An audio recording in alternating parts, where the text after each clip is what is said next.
그건 아마 올해도 마찬가지일 겁니다. 그래서 충원을 생각하고 논술을 쓰시면 안 돼요.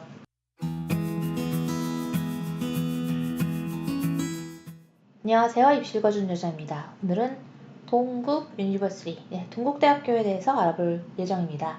동국대학교의 도드림 전형은 한 10년 전부터 참 많이 보냈던 전형인데 올해의 예상치가 좀 달라질 거라서 좀 집중해서 봐주시면 좋을 것 같아요.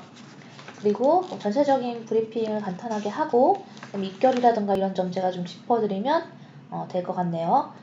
일단 주의하셔야 될 점은 여기는 오히려 논술 숫자의 내신이 상당히 높다라는 점입니다. 그럼 왜 논술은 좀 높은지 뭐 이런 것 같은 것도 제가 좀 짚어드리면 좋겠죠. 그리고 생각보다 학교장 추천 인재의 내신이 낮았습니다. 네, 이것까지도 다 설명을 해드리도록 할게요. 그러니까 동국대학교는 굉장히 전략이 잘 먹히는 학교고 그 분석에 기반한 전략을 잘 세운다면 여러분들이 3등급, 4등급이라도 충분히 합격할 수 있으니까 눈을 크게 뜨고 따라와 주시면 좋겠어요. 네, 주요 사항에 대해서 검토해 볼게요. 일단 전형간 수화를 유지합니다. 그러니까 기존의 수시 4개, 정시 2개를 유지하는데 이건 크게 달라진 건 아닙니다. 그리고 모집 인원은 여전히 작년과 큰 차이가 없습니다. 21명 줄였다고 하네요. 지원 자격이 변경됩니다. 그러니까 고교 졸업 연도에 제한이 폐지되는데 이건 대부분 학교들이 마찬가지라고 말씀드렸죠. 그런 다음에 학생부정합 전형 국내 고교 출신자 제한이 폐지됩니다. 예를 들어서 해외 학생들이 충분히 동국대의 일반 학종, 두드림 전형을 쓸 수 있습니다. 그리고 이 학교장 추천 전형은요, 이번에 자소서가 폐지돼서 좀 아쉬워요. 대신에 예전에는 3수생까지만 지원 가능했는데 이번에는 뭐 3수생이든 4수생이든 학교장 추천을 받기만 하면은 뭐 쓸 수가 있게끔 되어 있습니다. 근데 사실 4, 5수생의 경우는 학교장 추천 받으러 가기가 쉽지 않죠. 근데 뭐 명단에만 올려주는 거지 추천서를 따로 받는 건 아닙니다. 수시 학생부 위주 전형에 지금 보시면 인원수를 학종을 조금 축소했는데 크게 축소하지는 않았어요. 두드림 전형에서 14명, 학교장 추천 인재를 19명 줄였는데 학교장 추천 인재 전형에서 자소서가 폐지됐고요. 여러분 이제 여기서 중요합니다. 작년에는 2등급, 3등급 다 제가 추천해줬어요. 학교장 추천 인재. 그래서 그렇게 합격을 했거든요. 3등급 학생들도. 근데 올해는 조금 어렵습니다. 왜냐하면 작년에는 제가 모집 요강 분석을 했을 때 학교장 추천 인재에서 자소서의 반영 비중이 상당히 높을 걸로 예측을 했어요. 근데 그것이 예측이 맞았고 결과적으로 자소서를 잘 쓴 학생들이 3등급인 경우에도 합격을 했는데 그러다 보니 좀 면이 안 서더라는 거죠. 애초에 두드림 전형으로 2등급, 3등급 학생들을 뽑고자 하고 학교장 추천 전형으로 1등급 후반이나 2등급 초반 학생들을 뽑고자 했었는데 이제 그 전략이 맞지 않았던 거죠. 그래서 이번에 자소를 폐지하면서 입결을 올리려고 하는 겁니다. 아셨죠? 논술을 4명 줄였다고 하는데 수능 최저 학력 기준이 완화된 게 좀 중요하겠죠. 예전에는 인문 같은 경우에는 3개 영역 등급합 6, 그 정도 요구했던 걸로 기억하고 있고 자연 계열이 2개 영역 2등급 이내였나 이렇게 요구했었는데 좀 까다로웠어요. 그래서 올해는 인문 계열의 경우 2개 영역 등급합 4, 한국사 4등급은 랜드 요건이고요. 그 다음에 자연 계열은 아마 2개 영역 등급합 4를 해서 여전히 자연 계열은 좀 맞추기가 까다롭다. 요걸 좀 얘기해드리고 싶네요. 네. 동국대 본인들은 그렇게 생각을 하는 것 같아요. 이 정도면 좀 수월해졌다라고. 근데 이런 것도 있어요. 논술 전형에서 최저를 너무 까다롭게 하면 내신 컷이 또 내려가요. 합격자 내신 컷이. 그러면 점점 그 내신 컷을 보고 점점 더 안 좋은 내신 학생들이 희망을 갖고 지원하게 됩니다. 그건 대학이 원하는 게 아니겠죠? 서강대도 이런 멘트가 있었는데 동국대도 이런 멘트를 만들었네요. 좀 올거립니다. 이런 멘트를 자소서에 쓰지 마세요. 예전에는 이런 거 자소서에 썼습니다. 왜냐면 그때는 스토리의 시대였기 때문이죠. 하지만 지금 컨텐츠의 시대입니다. 말로 넘기면 되는 게 아니고 본인이 진짜 어떤 컨텐츠를 했는지를 다이렉트로 얘기를 해줘야 돼요. 자소서에 중요한 거 감정을 울리는 게 아니라 본인의 역량이 뛰어남을 보여야 한다. 그래서 학종 얘기하고 추천 전형 얘기하고 그리고 어디를 볼 거냐면 면접고사 반영 방법이랑 서류종합평가 반영 방법 이 두 가지를 좀 보고 자소서 합격 방법, 합격자 사정 원칙 이렇게까지 보면 될 것 같습니다.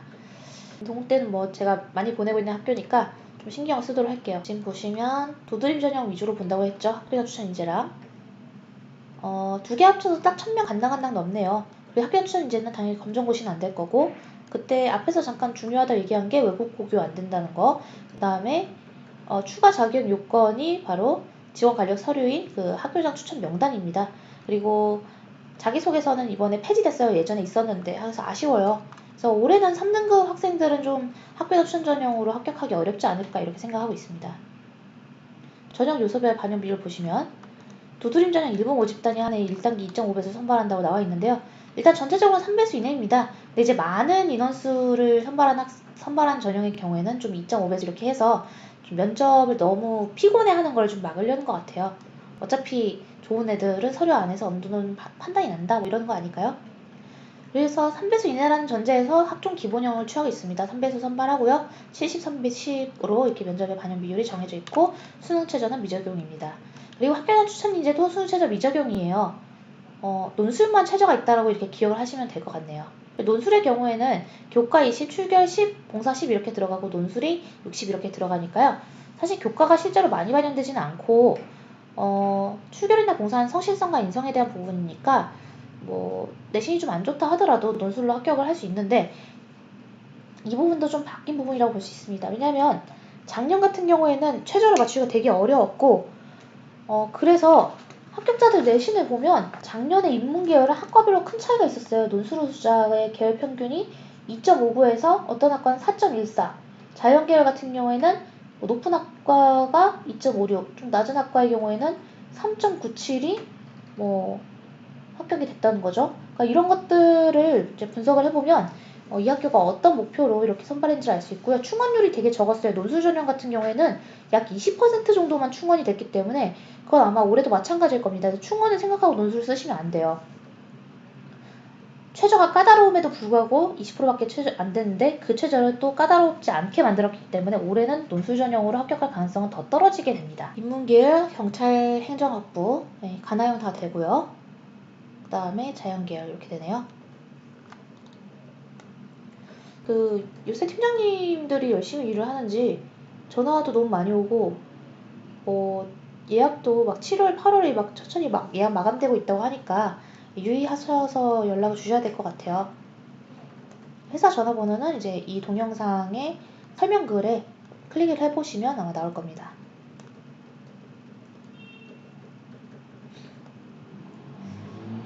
이 모집단이 모집 인원 분석을 하고 동국대는 제가 아무래도 2개로 끊어서 가야 될 것 같아요. 하나 안에 다 넣기가 좀 힘들 것 같고 대신에 동국대 관련한 저희 합격 노하우를 싹 풀어보도록 할게요.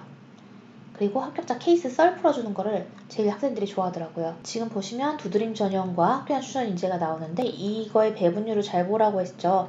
국어국문학과의 경우에는 좀 더 전공적합적인 학생들을 뽑으려고 한다. 이게 지금 비율이 2배나 차이 나니까요. 철학과의 경우에는 전공적합성이 더 중요하다. 뭐 이런 식으로 그 인원 배분율을 보시면서 접근하시면 되시겠어요. 사학과도 지금 훨씬 더 전공적 합성을 중요시 여기고 화학과나 통계학과도 역시 전공적 합성을 굉장히 중요시 여긴다는 걸 볼 수 있고요. 그래서 제가 농어촌 학생을 좀 볼게요 했던 이유가 농어촌 학생을 좀 많이 뽑아요. 동국대가 좀 농어촌 학생 많이 뽑는 학교이기 때문에 한 3, 4명 정도 뽑는 이 전형과 관련해서는 좀 농어촌 학생들이 좀 눈여겨서 보실 필요는 있다. 학과는 좀 본인이 어차피 학종 형식으로 채점되니까 본인이 어느 학과를 가고 싶은지를 좀 잘 체크하면서 그래도 좀 인원수가 3명, 4명 이상은 되는 학과로 지원하시는 걸 권장한다. 법학과는 25명, 21명 이렇게 선발하네요. 저는 이 전형을 좀 공략해보라고 하고 싶어요. 학교장 추천 전형이면서 법학과. 학교장 추천 전형에서 또 공략을 해보라고 말씀드릴 학과는 여기 있는 회계학과입니다. 이유는 궁금하시면 댓글을 달아주시면 제가 답변으로 알려드릴게요. 그리고 두드림 중에서 역시 공략할 학과도 여기 회계학과, 그 다음에 경영정보학과입니다. 이 2개 학과는 문과 쪽에서 좀 접근을 잘 해보시면 좋을 것 같고요. 그 다음에 또 하나 이제 이과 쪽에서 고르라고 하면 여기 있는 바이오 환경과학과. 여기가 조금 가능성이 좀 높아 보여요. 나중에 경쟁률 나오면 제 말이 다 맞았다는 걸 확인하실 겁니다. 자연계열의 경우는 지금 이쪽이 도드림 이쪽이 학교장 추천 인재잖아요. 그리고 여기가 농어촌이고 이쪽이 논술우수자고 지금 전기전자공학부를 가장 많은 인원수 선발한 게 논술우수자예요. 그리고 나머지는 여기 보시면 건축공학부의 학교장 추천 인재도 제가 공략을 하라고 하는 지점입니다. 이거 공략을 왜 여기를 하라고 하시나요? 썰을 좀 풀어드리자면 건축공학부는 원래 대부분의 학생들이 전공적 합성을 굉장히 중요시하고 대부분의 다른 대학들도 전공적 합성 위주로 학생을 선발해요. 그래서 그렇게 준비가 잘된 학생들은 여기만 쳐다보게 돼요. 두드림 전형만. 근데 오히려 그 정도의 생기부를 가지고 자소서는 이제 반영이 안 됩니다. 학초에서. 그 정도의 생기부의 적합성을 가지고 학교장 추천 인재를 지원하게 되면 충분히 합격 가능성이 생긴다는 거죠. 무슨 말씀인지 아시겠죠? 합격자 발표 인정을 보시면 지금 고사장 안내가 11월 12일, 논술 수자 전형의 경우 논술 고사는 5일 후인 11월 17일에 보러 가고요.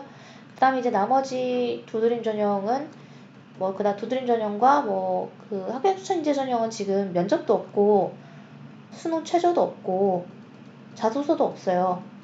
그런데 최초 합격자 발표는 이제 수능 끝난 다음날 바로 해버리네요. 우리가 수능을 11월 14일에 보러 갈 건데 여기는 지금 11월 15일에 발표를 합니다. 그러니까 수능을 보고 바로 최초 합격자 발표한다는 건 수능 점수를 아예 보지 않는다는 뜻이라고 저번에 설명했었죠.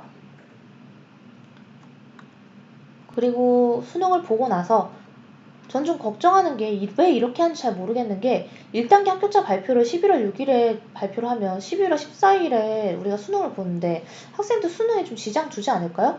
1단계 합격자 발표를 이렇게 어차피 면접고사 이때 할 거면 그냥 11월 한 16일 정도에 해도 되는 거잖아요. 그래서 저는 이거에 대해서 굉장히 분노를 금하지 못합니다. 그러니까 학생들을 좀 배려해서 1단계 합격자 발표를 해야죠. 만약에 이거 떨어지면 떨어진 애들은 기분 나빠가지고 수능 볼 때 좀 힘들지 않겠어요? 붙은 애들은 붙은 애들대로 이 면접에 대해서 스트레스를 받을 것이기 때문에 수능에 영향을 줄 수밖에 없는 날짜에 발표를 한다는 것을 이해하지 못하겠습니다. 어차피 면접은 이때 볼 거니까요. 그러나 이때 합격자 발표가 나면 저희 센터에 빨리 연락을 주셔서 면접 컨설팅을 꼭 받아보시는 걸 권장할게요. 저희 회사의 면접 컨설팅은 차원이 다르다고 감히 말할 수 있습니다. 진짜 아예 말이 안 되는 학생들을 전공 적합성을 확실하게 높여주는 쪽으로 접근하고 있으니까요. 힘들긴 하지만 뿌듯해요. 근데 저렇게 하면 안 되는데 왜 저럴까? 네. 그러면 지금 세부사항과 관련해서 두드림 전형이 있고 이제 또 세부사항과 관련해서 학교장 추천 전형 한 번 더 볼 건데 각각의 분석을 한 번 더 다음 동영상에서 보도록 하겠습니다. 그러면 다음 동영상에서 만나요. 그리고 이 동영상에 구독과 좋아요 꼭 눌러주세요. 감사합니다.